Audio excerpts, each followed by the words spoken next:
Mes chers amis, shalom aleichem, be'ezat Hashem, na'aseh wa natzliach, Hashem aleinu barahama v'yarviach. J'espère que vous allez tous bien. Alors ce cours sur Parashat Re'eh qu'on va commenter d'après les commentaires de Rahim HaKadosh Hadashon, Rabbi Chaim Ben Attar, est dédié à la mémoire de Rabbi Amram Zini, Zichrono Livracha, Bahura Armon Zini, עם נפש האישה צנועה אלן מרים בן דוד, האישה הצדקת עאידה בת מזל, זיכרונם לברכה. Donc on va un peu travailler un peu plus le Or HaChaim HaKadosh, Rabbi Chaim Ben Attar, cette lumière du monde que nous les Marocains on n'a pas tellement l'habitude d'étudier. Ici en tout cas au Maroc, on a perdu l'habitude de l'étudier. Alors dans le monde entier, tous les grands Chachamim l'étudient.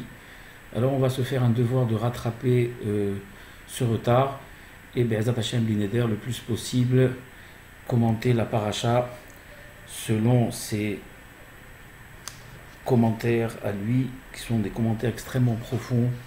Chaque mot recèle des trésors immenses. Déjà expliquer un peu que Parashat Re'eh est consécutive à la paracha de Ekev où il est mentionné qu'il y a un contrat qui s'établit entre Akadosh Baruch Hu et le Ham Israël à l'orée de l'entrée du Ham Israël en Eretz Israël.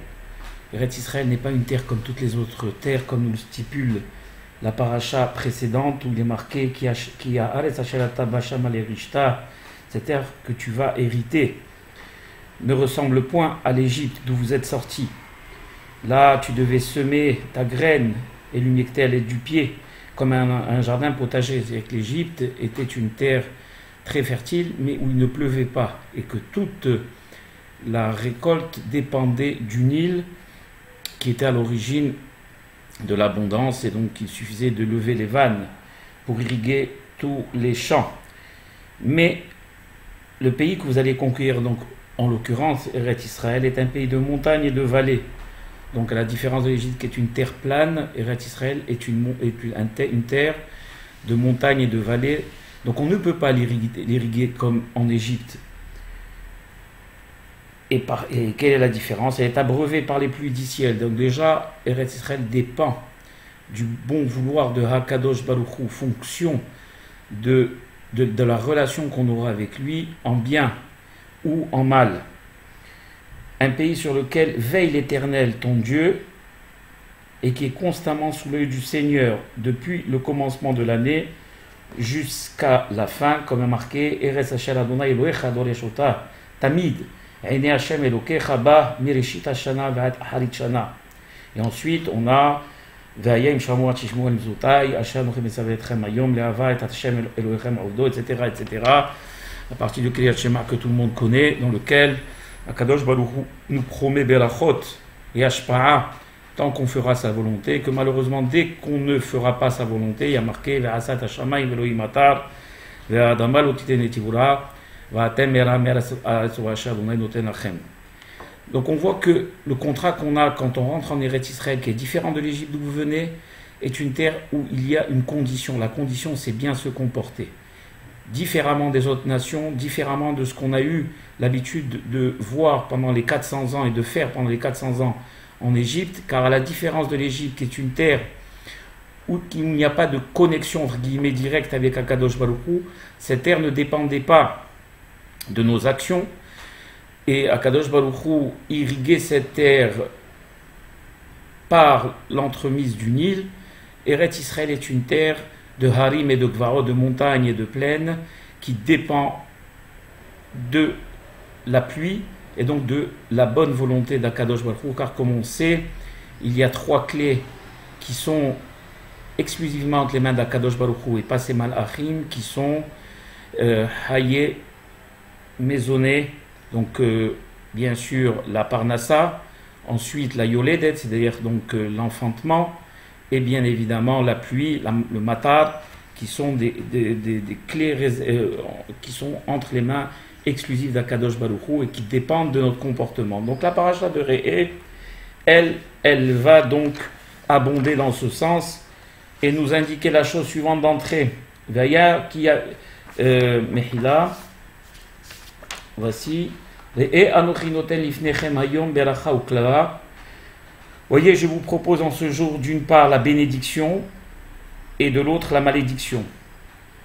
Et donc on comprend tout de suite que pour être bénéficiaire de la beracha et donc de l'abondance, de la bienséance et de toute la shpa'a de Hakadosh Baruch Hu, il y a une condition. Si on écoute les mitzvot de Hakadosh Baruch Hu, Asher tishmor el mitzvot Adonai Elohechem, Asher anochi metzaveh etchem hayom, ve'akelala, et à contrario la malédiction, Imlo tishmor el mitzvot Adonai Elohechem. Et donc c'est simple, le contrat il est simple. On a les mitzvot qu'Hakadosh Baruch Hu nous a donné, on a cette Torah Kedosha, et si on veut en contrepartie donc la hashpa'a, le bien-être, la bénédiction, eh bien on n'a plus qu'à appliquer ces mitzvot. Si malheureusement on ne le fait pas, alors à contrario, on aura toutes les malédictions. Et on l'a vu tout au long de l'histoire du Ham Israël, où à chaque fois qu'ils se sont bien comportés, qu'ils étaient, on va dire, sous le manteau de la Shekhinah, alors Hakadosh Baruch Hu, non seulement leur envoyait la beracha, la hashpa'a, mais en même temps il leur permettait de vaincre les ennemis autour d'eux. Et quand malheureusement ils sont détournés du travail divin, eh bien Hakadosh Baruch Hu, à contrario, a fait en sorte que les nations les contrôlaient, que les temples soient détruits et qu'on aille en exil. Donc c'est exactement ça. Et c'est sur ça qu'on va justement commenter ce que dit le Or HaChaim HaKadosh, Alav Shalom, Bihaim Ben Atta, car il voit plusieurs questions que l'on peut déjà poser sur la forme d'expression du premier pasouk. Voilà ce qu'il dit le Or HaChaim. Comme dit le premier pasouk, Re'e anochi noten lifnechem hayom beracha ou klala. Voyez, je vous propose en ce jour d'une part la bénédiction et d'autre part la malédiction. Et il dit le Or HaChaim HaKadosh lama amar leshon re'iya ala dvarim. Pourquoi est-ce qu'on a utilisé le terme re'e, voix, regarde, alors qu'on parle de devarim, de paroles? On aurait dû dire shma, shma anochi noten lifnechem hayom, et non pas re'e, re'e qui est la vision, qui est en rapport avec les choses qu'on voit, pas les choses que l'on entend. Ça c'est la première question dont parle le Or HaChaim.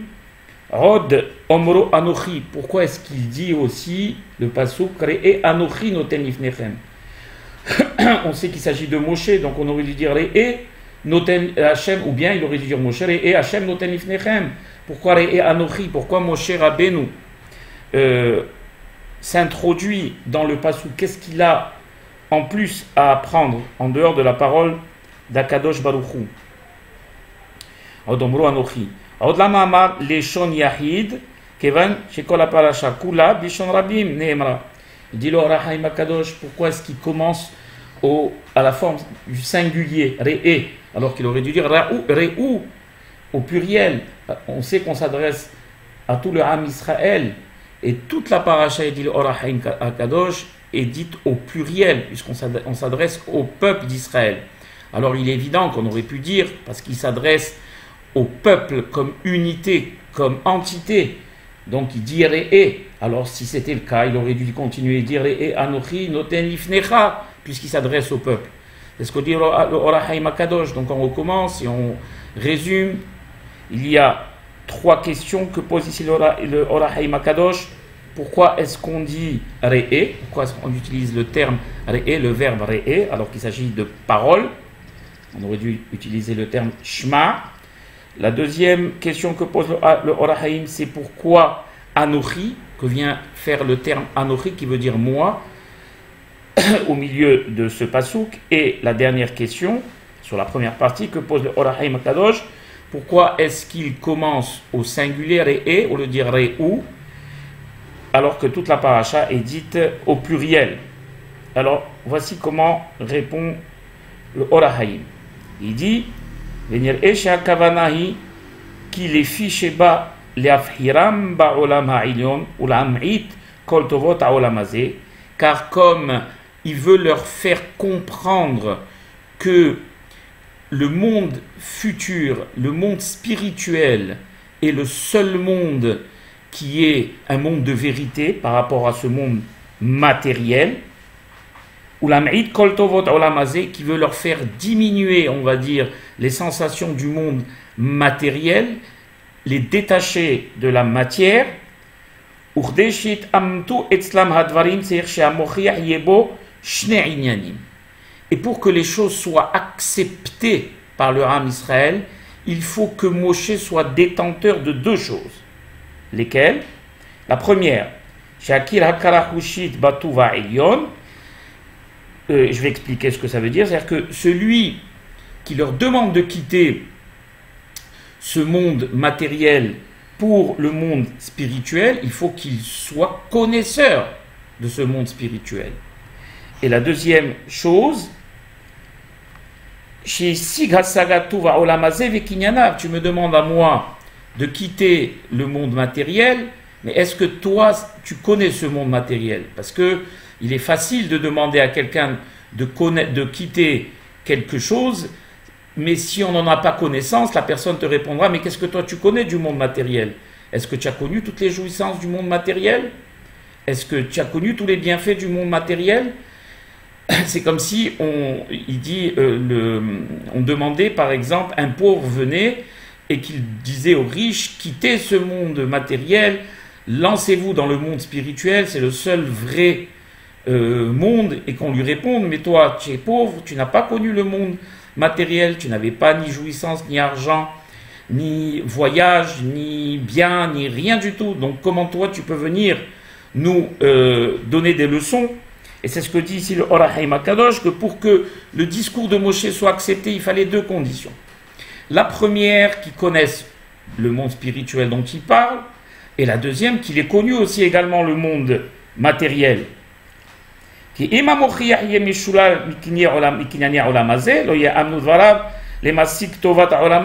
Car si toi tu viens et tu demandes à une personne de quitter ce monde matériel et que tu n'en as aucune connaissance, eh bien ton discours ne sera pas accepté, car la personne te répondra, mais que connais-tu toi du monde matériel pour nous demander de le délaisser?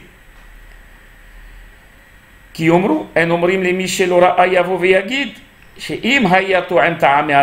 toi tu connaissais le monde matériel, eh bien peut-être que tu nous aurais jamais demandé de le quitter. Et donc, en conséquence, il ne l'aurait pas écouté. Également,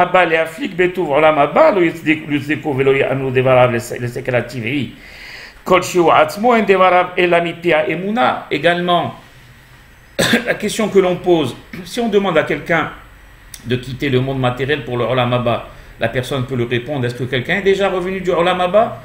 Est-ce que tu peux nous dire ce qu'il y a dans le Olam Haba? Tu nous parles du Olam Haba, mais sur quoi? Sur la base de ta Emouna? Nous aussi on croit au Olam Haba, mais est-ce que quelqu'un est revenu du Olam Haba? Personne n'est revenu, alors pourquoi croirions-nous tout ce que tu viens nous dire, puisque tu te bases toi sur ta Emouna? Or, il dit ici, c'est-à-dire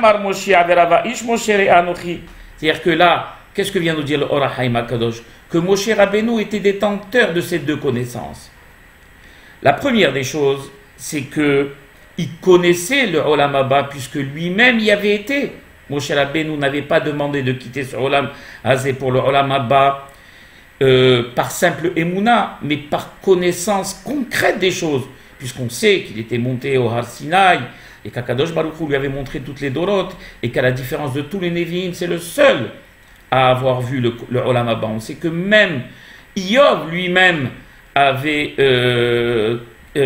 pas vu le Olam Haba, il avait même critiqué, il avait dit qu'il n'y avait pas de Olam Haba, les Din velet Dayan, Or Moshe Rabbeinu, lui, il a eu connaissance des deux mondes, de ce Olam Haba dont on parle tout de suite, et le Olam Hazeh également, car Moshe Rabbeinu, n'oublions pas qu'avant de venir en Égypte délivrer ses frères, d'abord en premier, il a été élevé dans la maison de Pharaon, où il a été prince, donc il a joui de tous les plaisirs de ce monde. Ensuite, il est resté pendant 40 ans à Eretz Kush. Le Midrash nous dit qu'il était en Éthiopie pendant 40 ans, où il a été roi. Et donc, il a eu tout l'or, tout l'argent et tous les bienfaits de ce Olam. Donc, il les connaît parfaitement. Ça revient à nous rappeler ce qu'avait dit Shlomo HaMelech dans Kohelet. Hevel Havalim Amar Kohelet Hevel Havalim. Ça veut dire que Shlomo HaMelech a dit ce monde-ci est un monde de buée, est un monde d'illusion. Hevel, c'est quoi en hébreu? C'est la buée. La buée, elle a la particularité que quand on la voit, on a l'impression qu'elle est concrète. Et quand on la touche, eh bien on voit que c'est juste du vent. C'est comme sur Olam, il dit le Shlomo HaMelech alav shalom, Hevel Havalim, c'est un monde d'illusion. Alors, qui nous dit que c'est un monde d'illusion? Quelqu'un de pauvre, quelqu'un qui n'a jamais connu les plaisirs de ce monde? Non, il s'agit de Salomon, le roi Salomon, qui a eu 1000 concubines, qui a eu tout l'or et l'argent de la terre, qui avait tous les palais de ce monde. Et donc, si lui nous dit Hevel Havalim, on peut le croire. On ne peut pas lui opposer la contradiction et dire, toi, tu n'as rien connu de ce monde-là, comment peux-tu nous demander de l'abandonner? Et là c'est exactement la même chose. Moshe Rabbeinu, lui, aussi a connu ces deux mondes. Il a connu le monde spirituel, et il a connu concrètement le monde spirituel, et il a connu concrètement le monde matériel. Comme il dit ici le Or HaChaim HaKadosh, comme il est marqué dans Shir HaShirim, Ve'afedodi Avnaim, c'est ce qu'il dit dans Shir HaShirim Shlomo HaMelech. D'une part, il a connu le monde spirituel puisqu'il est monté aux cieux. Donc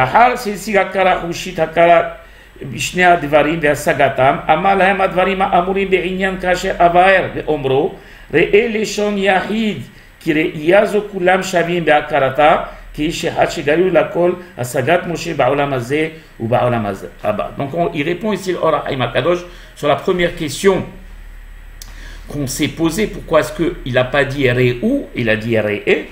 Tout simplement parce que Réé est au langage singulier, c'est-à-dire que personne ne pouvait contredire Moshe sur le fait qu'il ait eu l'expérience de ces deux mondes. Que Ishehad, Belevehad, tout le monde d'une seule voix, comme un seul homme, comme Réé et non Réou, ont pu confirmer et accepter le discours de Moshe Rabbeinu, car tout le monde savait que Moshe Rabbeinu avait connu les deux mondes, avait connu le monde, le Olam Haba, le Olam Ha'ilyon en montant au ciel, et avait connu aussi le Olam Ha'tarton, le Olam matériel, en ayant été lui-même roi en Éthiopie et prince en Égypte.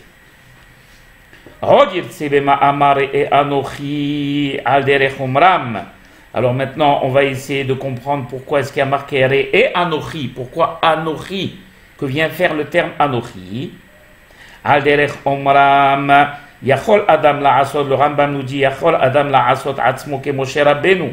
L'uma she'idam ki elav yir'u damot elav, kol habba likarev la'avodat ha'kodesh, avodat Hashem, velo ya'aricho עצמם עד מה שלמטה מהם יהיו בעיני עצמם כי כביר מצא ידם ואמר לשון יחיד אולי שלא אמר רמז זה אלא ליחידי עם. Alors on va déjà comprendre la première partie de ce que dit le Or HaChaim HaKadosh. Vous savez que le Rambam nous dit dans Ilchot Tshuva que toute personne doit aspirer à devenir comme Moshe Rabbeinu. En réalité, bien sûr qu'on ne deviendra jamais comme Moshe Rabbeinu, mais on doit aspirer à le devenir. Pourquoi? Car quand on aspire à devenir quelqu'un de plus grand que nous, alors on atteint les plus hauts niveaux. Mais par contre, quand on se contente de se comparer à quelqu'un de plus bas que nous, je vais donner un exemple concret, eh bien malheureusement on régresse. Par exemple, si nous, on veut progresser dans la tefila, si on se dit, eh bien moi réellement je fais 3 fois par jour mes prières, par rapport à Réhouven qui lui ne les fait même pas, ou il en fait une par jour. Alors à ce moment-là, on va s'endormir sur notre niveau et dire, eh bien Baruch Hashem, moi par rapport à Réhouven qui fait une prière par jour, eh bien Baruch Hashem, je suis bien loti, je continue comme ça. Par contre, si on se concentre sur Shimon, qui lui non seulement fait ses 3 prières par jour comme nous, mais qui en même temps mais Kaven, il se concentre sur chaque prière, il les fait avec Kavana, avec la Kavana Re'ouya que les Hachamim nous demandent, il passe plus de temps à la synagogue que nous, il fait les choses avec beaucoup plus de Hitlahavut, alors on va progresser pour devenir comme Shimon, et on va progresser sur l'échelle spirituelle.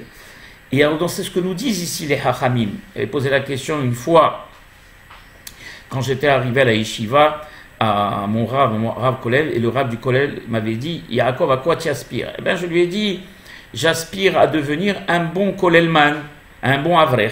Alors, il m'a répondu, c'est pas suffisant. Il faut aspirer à devenir Rosh Kollel. Je lui ai dit, Rosh Kollel. Il me dit, oui, parce que si tu aspires à devenir Rosh Kollel, alors tu seras sûrement déjà un bon avrer. Par contre, si tu aspires à devenir seulement un bon avrer, peut-être que tu n'y arriveras même pas. Donc il faut toujours aspirer comme si on voulait, par exemple, même dans l'armée, quelqu'un qui rentre dans l'armée, il dit à quoi tu aspires, toi? Eh bien, j'aspire à devenir général. Pourquoi j'aspire à devenir général? Comme ça, je peux devenir au moins colonel ou lieutenant. Mais si j'aspire seulement à être un simple soldat, alors peut-être que je ne serai même pas un bon soldat. C'est ce que dit ici le Rambam. Il dit chaque personne, bien qu'elle n'arrivera jamais au niveau de Moshe Rabbeinu, Lokam, Navik et Moshe Od, on le sait, on doit aspirer tous à devenir comme Moshe Rabbeinu. Et c'est pour ça ici, il dit le Or HaKadosh, Re'e Anochi, dit Moshe Rabbeinu, Tistaklu alay al Anochi. Inspirez-vous de moi, essayez, aspirez à devenir comme moi. Re'e Anochi, al derech omram, comme il dit, le Rambam, Yachol Adam la'asot atzmo ke Moshe Rabbeinu. C'est ce qu'il dit, c'est Moshe Rabbeinu. Et il dit, le Or HaKadosh, Velo ya'arichu atzmam imash lemata mehem. Et on ne doit jamais se comparer à quelqu'un qui est à un niveau inférieur spirituellement. Omar lashon yahid ulay, shelo amar emeze el al yahide am, asher yachinu atzmam le'asaga ilyona, Kimi vali haraou le'asig asagazo liyot ke Moshe negel she'ar klalut Israël, amar noten lifnechem. Et il dit ici, et pourquoi il a dit au singulier et il n'a pas dit Réou? Parce qu'il est évident, comme il est marqué dans le Talmud, que beaucoup ont voulu imiter Rabbi Shimon Bar Yochai et très peu ont réussi. Est-ce que ça veut dire pour cela que ce n'est pas une bonne chose? Si, c'est une bonne chose. Mais c'est une élite seulement qui réussira à devenir comme Rabbi Shimon Bar Yochai. Velo ala beyadam, comme il dit le Talmud, et ils n'ont pas réussi. Alors ici, Moshe Rabbeinu nous dit, il dit la chose suivante, il le dit au singulier parce qu'il sait qu'effectivement, on va dire, cela ne réussira qu'à une élite. Il n'y a qu'une élite du Ham Israël qui pourra aspirer réellement et qui fera tous les efforts nécessaires pour devenir comme lui.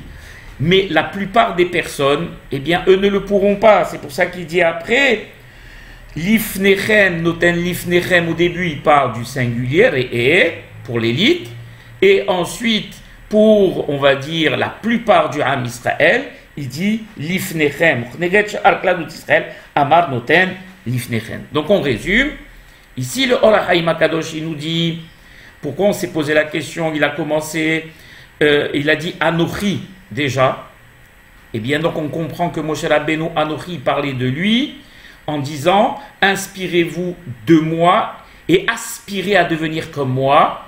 Et pourquoi Aré au singulier? Parce qu'il sait bien sûr qu'il va s'adresser à une élite du Ham Israël. Et ensuite, pourquoi au pluriel? Lifnechem, parce que la plupart des personnes n'y aspireront pas, d'accord? Et la plupart des personnes ne pourront pas. Et donc, pour la plupart, il dira Lifnechem. Vous voyez combien c'est profond que dit le Or HaKadosh, et que chaque mot recèle des trésors incommensurables. On continue et on dit Uvderech remez yirmos al pi divrehem she'amru shekol bnei Torah yesh lahem nitzotz mi Moshe ve'en tzarich lomar hador hahu sheshom'u mipiv shehem helek mimeno ve'uma sheramaz bema'amar ze Re'e Anochi, Perush Keilu Medaber Im Atzmo, Ve'omerlo Anochi. C'est très profond, il dit ce qu'il dit ici, le Or HaKadosh. Il dit la chose suivante. Pourquoi il a dit Re'e Anochi? Pourquoi Anochi? En quoi Moshe Rabbeinu, quel est le message qu'il veut faire passer Moshe Rabbeinu? Alors qu'il aurait dû dire Re'e Hashem Noten Lifnechem.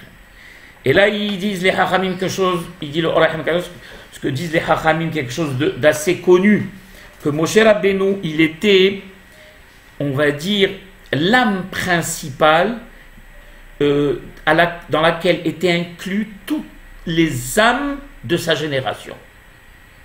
Toutes les âmes de la génération du désert étaient incluses dans l'âme de Moshe Rabbeinu.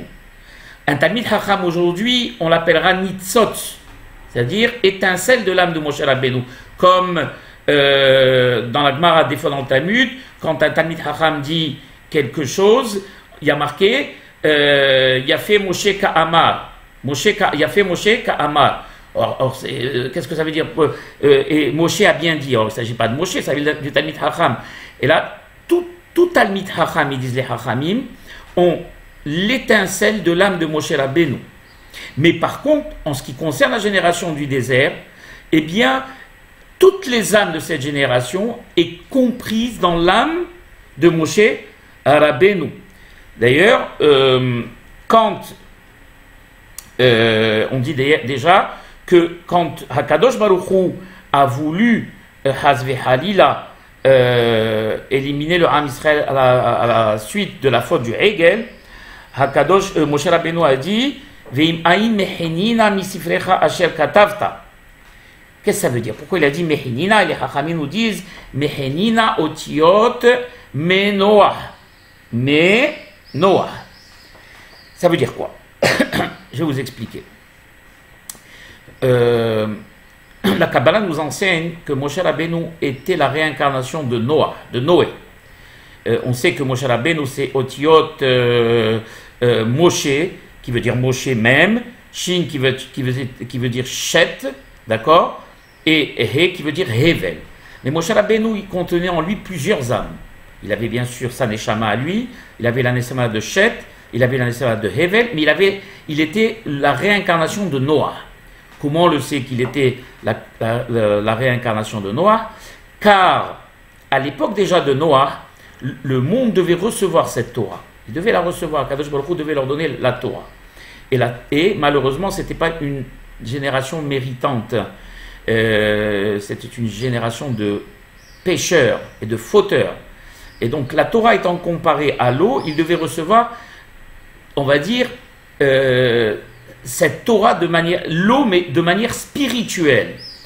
Mais étant donné qu'ils ont fauté, ils ont reçu cette eau de manière matérielle. Et c'est pour ça qu'en conséquence, ils ont eu le Maboul, le déluge. Et donc Moshe Rabbeinu est venu dans ce monde pour être métaken, réparer la faute des générations de Noah. Pourquoi? On explique que Moshe étant la réincarnation de Noah, et la génération de Noah s'étant réincarnée dans le Ham Israël que Moshe Rabbeinu a fait sortir d'Égypte, il devait amener Moshe Rabbeinu le tikkun en leur donnant cette Torah qu'ils n'avaient pas eue à l'époque du déluge.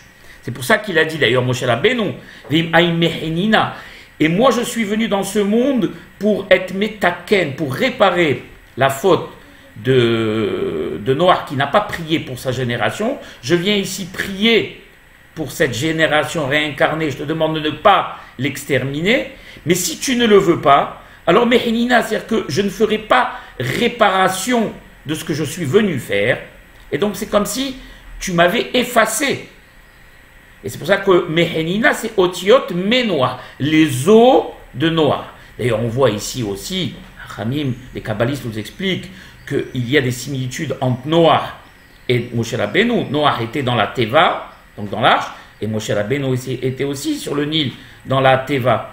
Noah devait recevoir la Torah, et Moshe, lui, a reçu la Torah d'Israël. Donc Moshe était venu, on voit ici que Moshe Rabbeinu est Béhémet, venu pour réparer la faute de Noah, qui n'a pas prié pour sa génération, et donc que le tikkun de Moshe est également il se trouve dans les âmes de tout le Ham Israël de cette génération du désert. C'est une des raisons pour lesquelles Moshe a été enterré avec eux, car il faisait partie, toute cette génération faisait partie intrinsèque de Moshe Rabbeinu. Alors, on va comprendre maintenant ce que dit, j'espère que j'ai été clair, on va comprendre maintenant ce que dit le Or HaHaim HaKadosh Alav Shalom. Pourquoi il a dit Re'e Anochi? Re'e Anochi, c'est comme s'il dit le Or HaHaim HaKadosh, il se parlait à lui-même. Re'e, je regarde, Anochi. Perush Ke'ilu Medaber Im Atzmo Ve'omerlo Anochi. Et il se dit à lui-même Anochi. Pourquoi? Parce qu'en parlant aux Am Israël qui sont compris dans l'âme de Moshe Rabbeinu, c'est comme s'il se parlait à lui-même. Ki kol Israël ityahasu elav, ursheu medaber imam, ki ilu medaber im atzmo. Velazé, gam ken amar et leshon yahid, ki shi'ur anochi, shi'ur leshon yahid. Et c'est pour ça qu'on s'est posé la question au début du cours, pourquoi est-ce qu'il n'a pas dit Re'u, il a dit Re'e. Mais maintenant on a compris, étant donné que Moshe Rabbeinu, c'est l'âme kolelet, c'est l'âme, on va dire, qui regroupe en elle toutes les âmes du Ham Israël. Et donc quand il s'adresse au Ham Israël, c'est comme s'il s'adressait à lui-même. C'est pour cela donc qu'il dit Re'e Anochi, c'est comme s'il se parlait à lui-même. עוד ירמוז על השם שקרא ואמר אנוכי וזהו שיעור הכתוב ראה כי אותו שקרא ואמר לכם אנוכי הוא נותן לפניכם. Mais aussi il nous dit le Or HaHaim HaKadosh, pourquoi il a dit Anochi? Eh bien il va insinuer Moshe Rabbeinu que c'est Akadosh Baruch Hu qui leur a donné la beracha et la kelala. Pourquoi? Parce que c'est ce même Akadosh Baruch Hu qui a dit Anochi Hashem, qui est la mitzvah centrale sur laquelle reposent toutes les mitzvot, comme ils disent les Chachamim, que quelqu'un qui accomplit la mitzvah de Anochi Hashem, eh bien, de manière profonde, eh bien, il accomplit toutes les mitzvot de la Torah, puisque, bien évidemment, que toutes les mitzvot sont basées sur la émouna profonde et centrale du fait que tout nous vient d'Akadosh Baruch Hu. Et c'est dans ce sens qu'on doit appliquer ces commandements. Et la première mitzvah qui nous l'indique, c'est laquelle? Le premier commandement, c'est Anochi Hashem Elokecha, Asher hotzeticha me'eretz Mitzrayim. C'est dans ce but que tu dois accomplir toutes les mitzvot, car je suis l'Éternel ton Dieu, non seulement qui t'a créé, mais en même temps celui qui t'a fait sortir d'Égypte. Et donc j'ai tous les droits sur toi. Et c'est donc pour cela que tu dois écouter et accomplir mes commandements. C'est ce qu'il dit ici.